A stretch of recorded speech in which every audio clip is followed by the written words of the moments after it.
Hi everyone. నాకు చాలామంది patients అడిగే క్వశ్చన్ ఏంటంటే, మేడం మా అమ్మాయి 9 ఇయర్సే పుష్పవతి అయిపోయింది, మేడం మేమేందో 14 ఏళ్ళకి 15 ఏళ్ళకి పుష్పవతి అయ్యే వాళ్ళము అని క్వశ్చన్స్ వేస్తూ ఉంటారు. I'm doctor Ramya, gynaecologist, Ramya maternity hospital, Vijayawada. Actually 1840స్లో 1840లో చూసుకుంటే ఈ పుష్పవతి అయ్యే ఏజ్ 17 సంవత్సరాలు ఉండేదండి. ఆ తర్వాత 2000కి వచ్చేటప్పటికి ఇది 12 సంవత్సరాలకు వచ్చింది.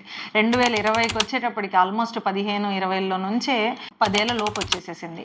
మెనార్కే ఏజ్ అంటే పుష్పవతి అయ్యే ఏజ్ అనేది చాలా తగ్గిపోయింది.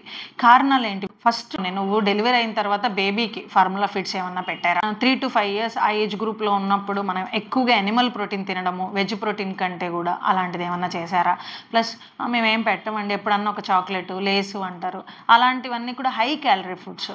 వాటి వల్ల కూడా బాడీలో ఫ్యాట్ కంటెంట్ పెరిగిపోయి ఒబేసిటీ అనేది ఎక్కువైపోతుంది. మనము ఇలాంటివన్నీ అవాయిడ్ చేయడం వల్ల ఒబేసిటీని అవాయిడ్ చేసి ఎర్లీ మెనార్కేని అవాయిడ్ చేయొచ్చండి. థ్యాంక్ యూ అండి.